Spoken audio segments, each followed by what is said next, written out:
It's the Philosophy Honor Society here at Chico State.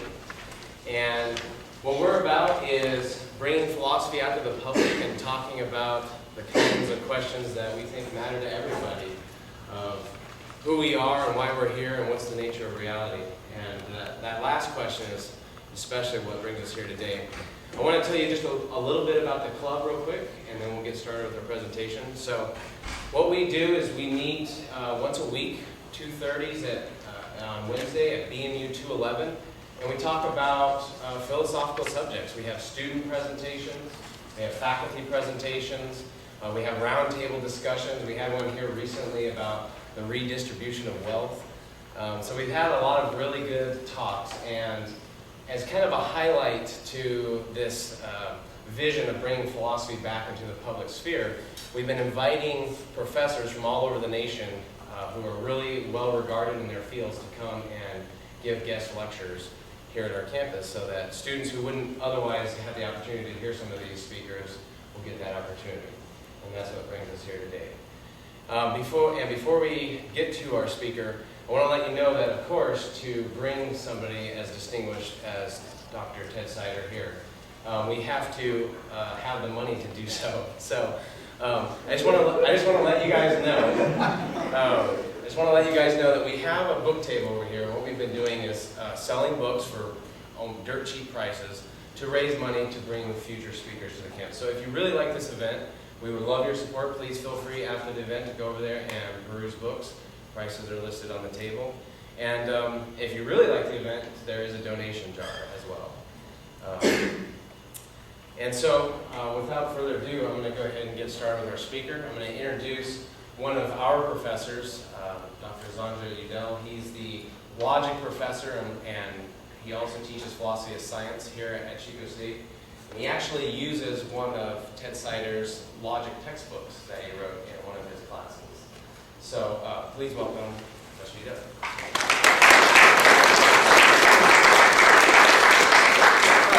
I'll keep this quick, and I don't want to embarrass Ted too much, but he is, I must say, a really eminent philosopher, and I think we're very lucky to have him here. I'm very excited to see his talk.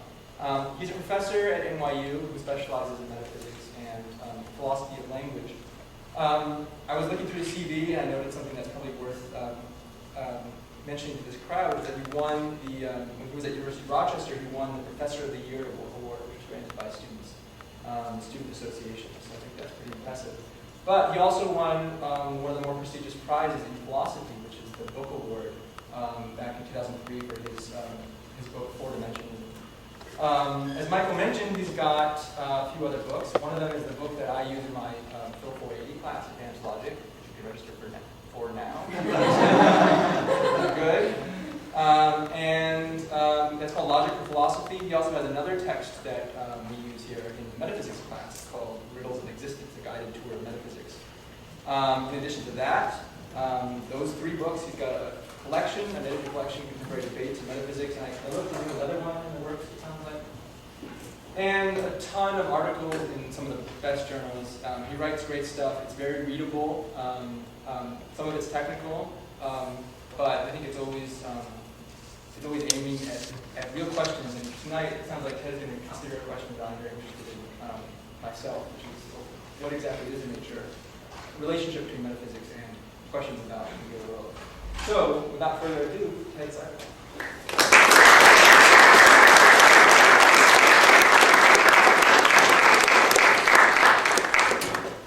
Thanks very much for having me. So, is metaphysics about the real world? That's our topic. So, I'm going to start by talking about metaphysics, and we'll get to the real world a little bit later. So, metaphysics is actually kind of a strange subject. So, what metaphysics is, as opposed to other branches of philosophy, is that it's the study of what reality is ultimately like. So, it's not about what reality ought to be like. That's ethics. It's not about what we know or how we know about reality. That's epistemology. It's not about how we think about reality, philosophy of mind, or how we talk about reality, philosophy of language. It's just about reality itself. But then you might think, well, how can you ask any meaningful questions just about reality?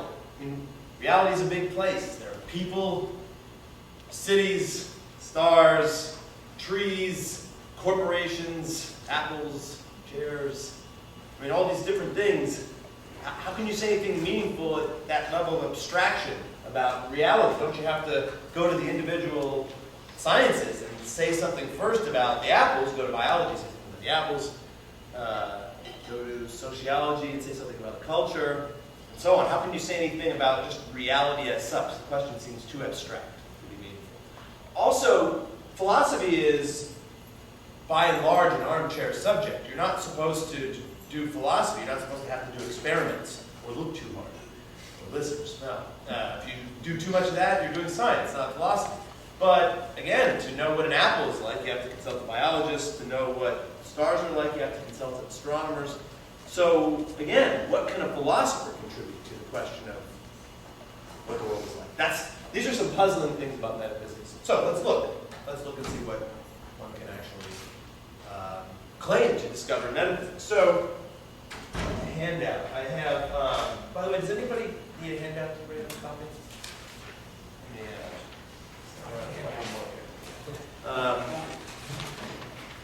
So take an example. The first example I've got in the handout under item 2. Take a certain apple. Take a certain object, an apple. So you look at the apple. The apple's got some features. It's red. The apple is round. But philosophy isn't telling you these things. You actually have to look at the apple. Okay. So then take another example. Another example of an object. I've got Mars. So what's Mars like? Mars has iron oxide on its surface. It's got a certain mass, 6.4185 times 10 to the 23rd kilograms mass. But again, these aren't things that philosophy is going to tell you about. You got to look through a telescope, or if you're me, look at Wikipedia. Right? So these aren't, again, we don't have anything distinctively philosophical. But if you look at the pair of examples together, they're about very different topics, an apple and Mars. But if you look at the two examples together, you can see a kind of abstract pattern that's common to the two examples. So I've got it broken up on the handout, the 4 examples of facts I cited. The apple's red, the apple's round, Mars has iron oxide on its surface, and it has a certain mass. Each of those facts shares a pattern. You can break them up into an object that the fact is about, and then a feature that the object has. So, and philosophers call the object in question, in a fact, a particular, and a feature, a property. So each of those 4 facts involves an object, a particular, having a feature, a property. So in the first example, the apple is red, the particular is the apple, and the feature is the property of being red. And all of the other 3 examples also have objects and properties. And if you look at other facts, just run through a couple facts on your own from different subject matters. Doesn't matter what the subject matter is, it seems like all the facts you can think of always keep exhibiting the same pattern, a particular having a property. So the table's broken, particular is the table, property is being broken. Electron E is negatively charged, particular the electron E, the property being negatively charged. The stock market crashed, the object is the stock market, the property is crashing. So even just with a minimum of information about the real world, we look at the apple, look up some stuff on Wikipedia, keep producing some facts, there is something for philosophy to do, at least from the face of it, which is look for this very abstract pattern that recurs throughout all these different facts. And it seems like we've discovered something. The world divides into 2 different kinds of objects. There are particulars, these are the things that have the features, and then properties, those are the features. Particulars and properties, those are 2 different kinds of entities in the world. So that's an example of something some philosophers have claimed as a very general claim about the world that we can make largely from the armchair. Now, I mean, it's not like what I just said is accepted by every philosopher, every metaphysician. So I said there were 2 different kinds of entities in the world. There are the particulars and there are the properties. But there are people who think that there are no such things as properties. So these are called nominalists. So nominalists say there's no such thing as the property of redness. And that might sound kind of stupid. I mean, it might sound like you're saying, well, there are no red things. But actually, that's not what the nominalists say. Nominalists believe in particulars. They believe in the apple. And then a nominalist will say things like this. I think the apple's red, don't get me wrong. It's just that I don't think there's any entity, redness, in addition to the apple. Here's an apple. The apple really is red. It's just that there is no such thing as the redness of the apple. And if that sounds strange, then it's good to reflect for a moment on the fact that there are all sorts of entities that we talk as if they exist, but they don't really exist. So a nice example that metaphysicians like to talk about is holes, like in cheese, like in Swiss cheese. So my sock has 10 holes in it. We talk as if there are these 10 things, 10 holes that are somehow in my sock. But do you really think there's this entity, a hole, made up of nothing somehow? It doesn't seem like there really are any holes. It seems like what really exists are socks, or pieces of Swiss cheese, perforated things. And then when the thing is perforated, we say there's a hole in it, but it's kind of a figure of speech. There really aren't any entities, holes. The nominalist thinks it's the same way with properties. We just talk as if they're properties. I might say, oh, look at the redness in that apple. That's such a nice red apple. But you could just say the apple's red. You don't really have to talk about there being this thing, the redness of the apple. So there's then one example of a claim one can make about the world, that the world divides into particulars and properties, how there could be a controversy about whether that's correct. Some people think there really are properties, other people think there aren't. That's an example of a metaphysical question. It's actually an example of one specific kind of metaphysical question, an ontological question. So ontology is about existence, what objects exist. In addition to particulars, things like apples, chairs, stock market, and so on, do there also exist properties? So nominalists say no, other people say yes. Another example of an ontological dispute is a dispute in the philosophy of time over whether there exist temporal parts. So let me say a bit about that dispute as well, in the spirit of exploring some metaphysical topics. So the theory of temporal parts is based on the idea that time is like space. So let's see. So here's a spatial object, me. So imagine a coordinate system. So there's a y-axis and an x-axis. Why does this go up? So there's this axis, and these are spatial axes. And I have parts along these axes. So going across the y-axis, there's my hand, then there's my forearm, then there are my other parts. So if you slice me along a spatial axis, you'll see that I have just parts. It's not like all of me is right over here. It's just a part of it. So those are some spatial dimensions. Now think of time, and this is a little bit hard to indicate because we're accustomed to thinking in 3 dimensions, but think of time as a 4th dimension, and think of that dimension going this way. So ignore the fact that that's also a spatial dimension. So think of there being spatial dimensions this way and time going out that way.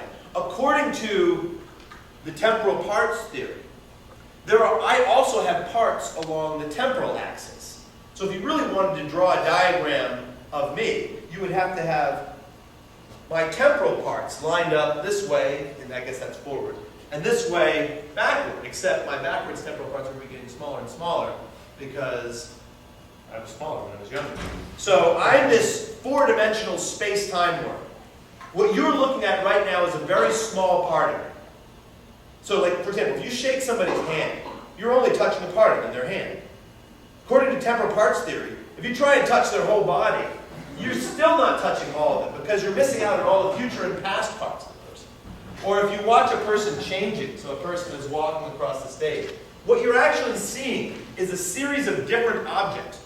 Seeing this temporal part, then that temporal part, then that temporal part, and the change that you see, the change in position in this particular case, in shape, twisting around, amounts to the fact that the different temporal parts have different features. So like in the example a minute ago where I said my earlier temporal parts are smaller, what it is for an object to change is if you look at their whole self, their whole 4-dimensional self, you would see that some parts look different from others. The parts here are smaller, parts here are larger, parts in 3 or 4 days are going to be much happier when the Phillies beat the Giants.